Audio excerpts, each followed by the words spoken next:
Good morning, good afternoon, and good evening. My name is HeggsII, and I'm a transfer student from Wake Forest University. Wake Forest University is a small private school in Winston-Salem, North Carolina. It's only an hour or so from Charlotte. I am currently a sophomore here at FAMU, and my major is health science general. I aspire to be an orthodontist or a dentist, and if that does not work out, I plan to become a part-time nurse and a firefighter. But I'm here to discuss a terrific novel, Barracoon, by Zora Neale Hurston. And before diving into the novel, I want to discuss her terrific life and the impact she has had on the Black community.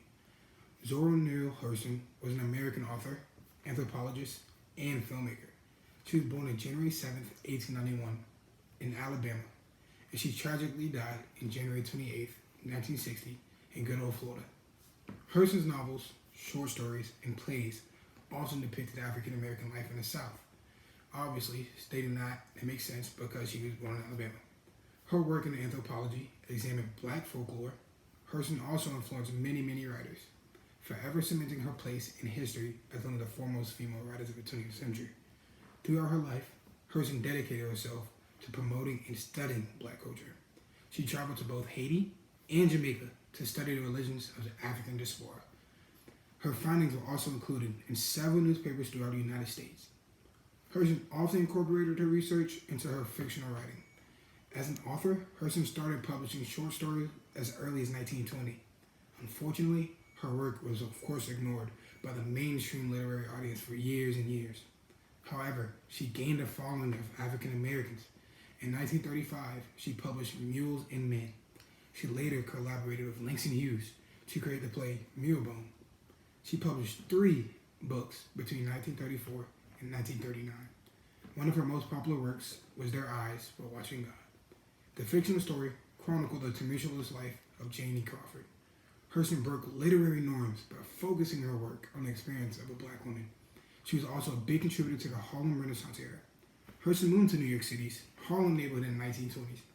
She became a fixture in the area's thriving art scene, with her apartment reportedly becoming a popular spot for social gatherings. Hurston befriended the likes of Langston Hughes and County Cullen, among several others, with whom she launched a short-lived literary magazine, Fire. Along with her literary interests, Hurston landed a scholarship to Barnard College, where she pursued the subject of anthropology instead of Franz Boas. Hurston established herself as a literary force with inspiring accounts of the African American experience, which explains what we are talking about here today in this class. Specifically, her great novel, Barracoon, which is literally defined as a type of barracks used historically for the temporary confinement of slaves or criminals.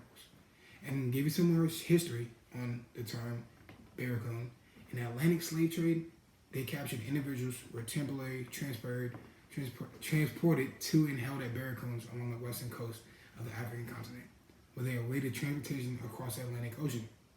A barracoon simplified the slave traders' jobs, of course, and of keeping them prospective slaves alive and in captivity.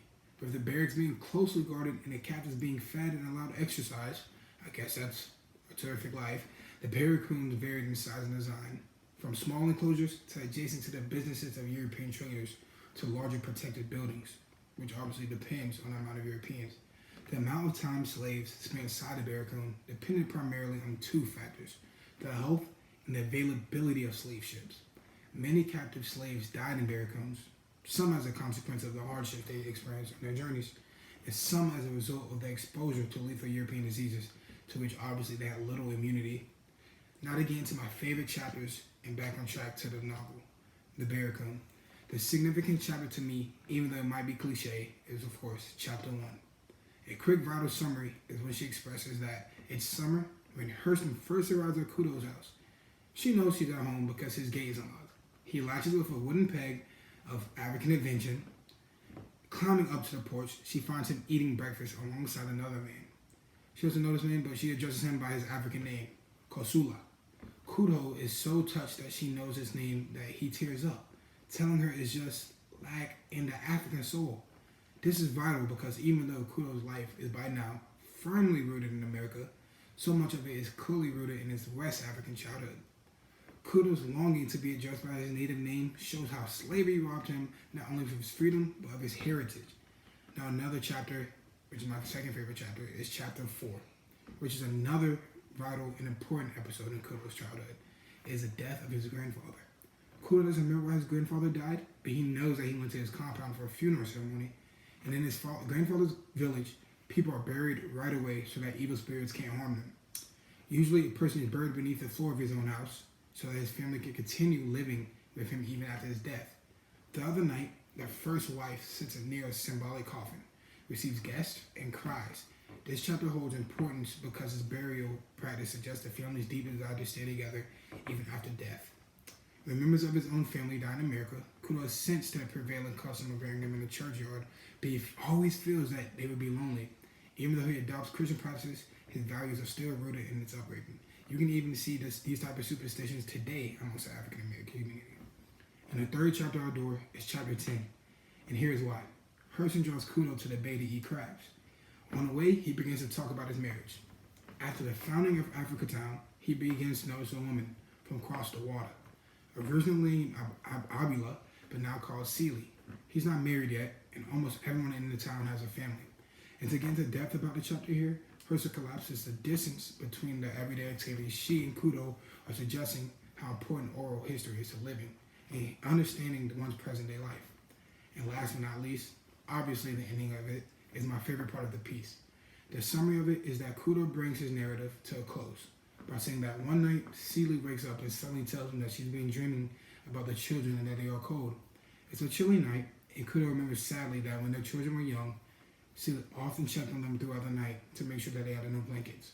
The next day, Seely asks to visit the church, and Kudo watches her walk from one child's grave to another.